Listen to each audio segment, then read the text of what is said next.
So here are the top 5 ways that you can make your 90-day run the best 90-day run possible. It's your boy Trap Montana, and if you're new to the channel, make sure you like, subscribe, tap in, man. Leave a comment. Let me know what day you on your 90-day run, and let's get right into the video. Okay, so first, what is a 90-day run? A 90-day run is a time you set aside for 90 days where you save the most money that you can. No unnecessary spending is going to be allowed.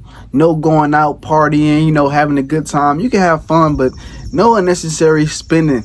No unnecessary going out. No splurging. We're not doing no splurging. We changing the way we spend our money.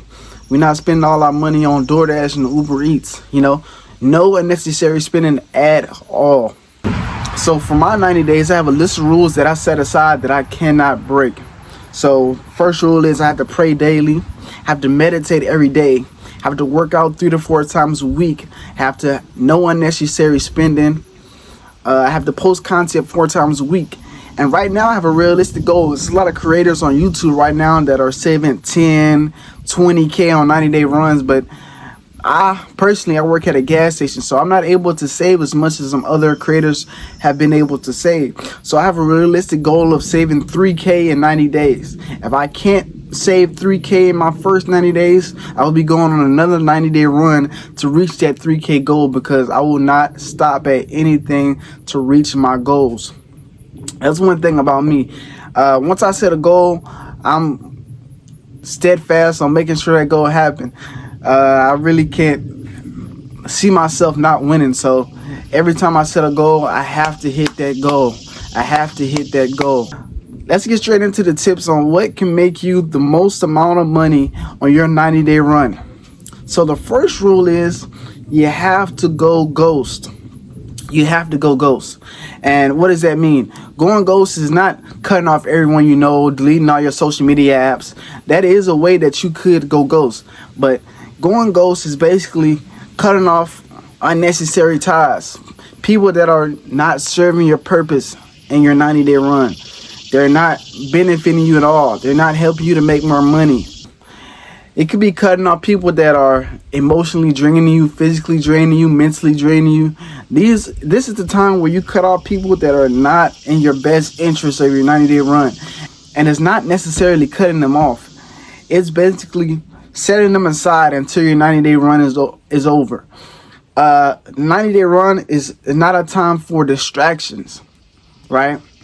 It is not a time for you to have distractions around you.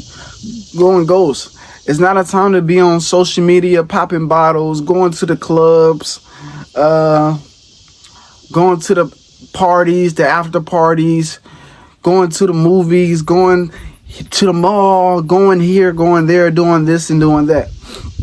A 90-day run is not the time for that. A 90-day run is set aside so you can make the most amount of money possible. The most amount of money cannot be made with distractions, right?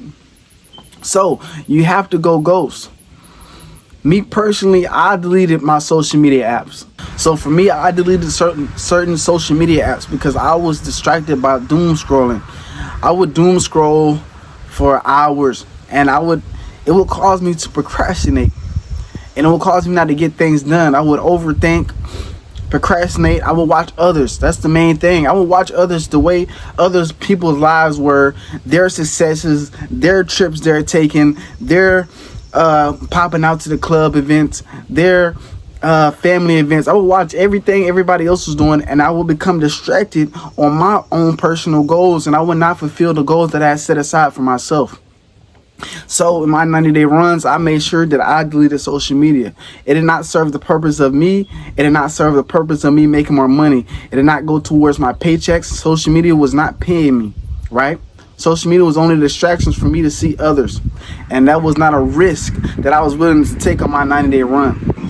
So for tip number 2, the thing that you can do to help you make the most amount of money on your 90-day run is find ways to make money outside of work.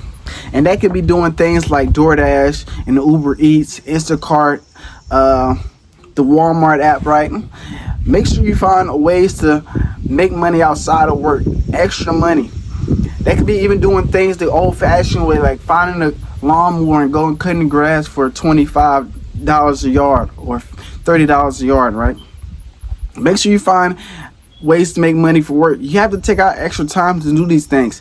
There are different apps and different game and different surveys that you can do to make money outside of work. It might not be a big difference in helping you pay your bills or getting you to your goals, but it is extra money that is used to help you reach that financial goal that you have set aside. Another good thing to do during your 90-day run is actually set a goal amount of the amount of money that you want to make. Like I said earlier in the video, my amount was $3,000, right?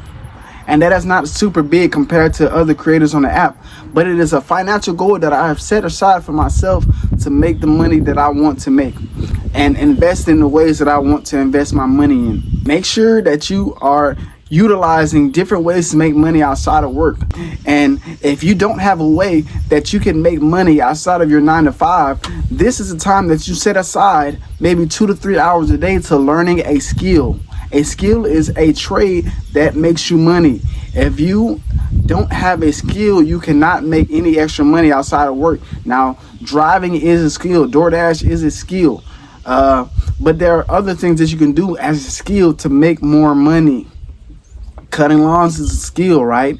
Editing YouTube videos and thumbnails, that is a skill that you can learn. Find a skill that you like to do.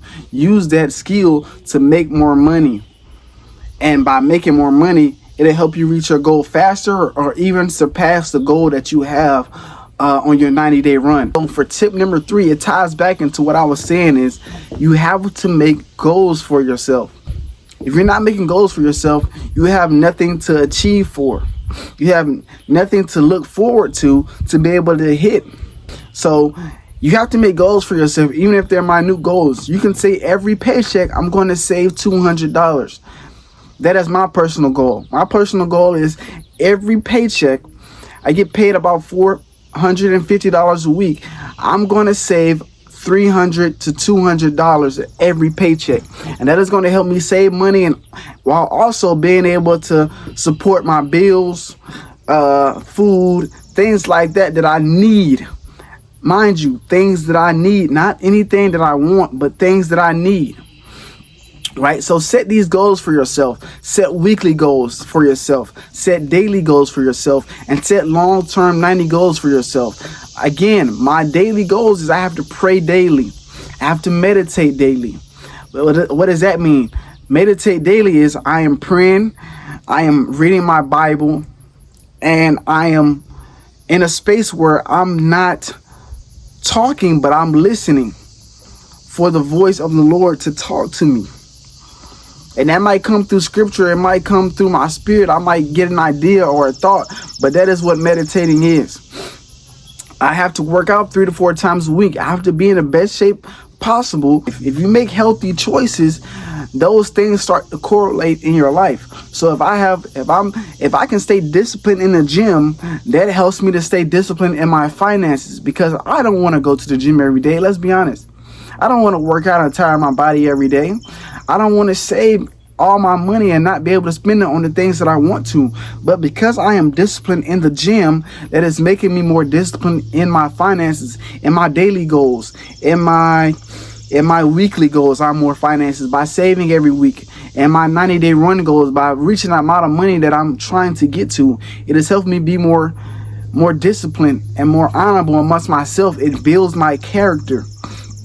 So make sure that you are making goals, and not just making goals, but that you are hitting your goals.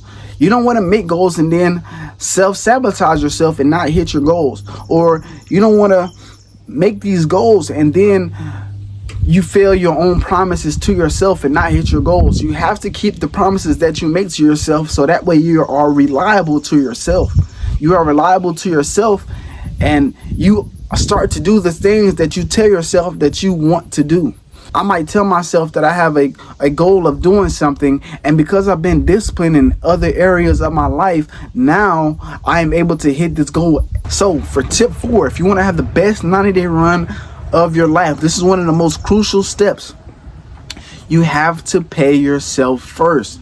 And what does that mean, Trap? It means that you set aside the money that you make and you put it away in your savings. Some creators on this app, they take it and they put it in cash and they put it away. Me personally, I'm trying to build my credit and my relationship with my bank. I'm trying to build my bank score up, so that way I put all my money in my Navy Federal savings account, right? So that way the bank sees that I'm making money and it sees that I'm putting money aside. I'm paying myself first out of every check before I spend any money on bills, things that I want, which I'm not spending on things that I want, things that I need. I am putting away money in my savings account that I cannot touch, I cannot spend, I cannot get to, right? I'm locking my money away. I am paying myself first, aka, and I am setting that money aside. What is the point of this? The point of this is to take the money that you're making, pay yourself first, so that way that you are able to reach your financial goals without the hassle of trying to pay for things and then take the money on the back end, which is going to hurt you in the long run. You're going to end up paying yourself less money by spending your money first. So if you spend your money first and you try to pay yourself with what's left, you're not going to have much money left. You're always going to overspend, and that is a thing that is going to kill your progression or your 90-day run. So it is key to pay yourself first. Set aside your money, pay yourself first, put it away, don't touch it, don't look for it, don't attempt to spend it, and you are going to save the most money on this 90-day run. For the last tip on this 90-day run, to have the best 90-day run possible, it is to grow your knowledge and continue to grow your knowledge. And that can look different in a lot of different ways. For example, that could be reading books, listening to podcasts. Again, it could be learning a new skill, which is key to making more money. Always look to learn more skills, especially high income skills, skills that pay high. Learning a new software or learning how to edit videos for a channel. It is essential for you to continue to grow your knowledge. Reading every day. Taking time aside to read a chapter or two every day, even if that's self-help books, right? Wealth books, the Bible. These are different books that you can read that will help you grow your knowledge. Set aside time to learn a new skill on YouTube, okay? YouTube, buy a course, okay? These are things that can help you grow your knowledge. These are things that are essential to helping you eventually earn more money. And that is the goal of a 90-day run, is to earn more money and save as much money as possible during this 90-day run. It is a grind, right? It is not supposed to be easy. Okay, it is essential that you continue to learn. Me personally, I am always trying to continue to learn. Knowledge is power, right? And with knowledge comes more wealth and more opportunities. So make sure you save this video, you watch it back, you take your notes, you apply this to your 90-day run, and I guarantee you will have the best 90-day run possible. Thank you for watching this video. I'll see you on the next one. Chat family, I love you. We out.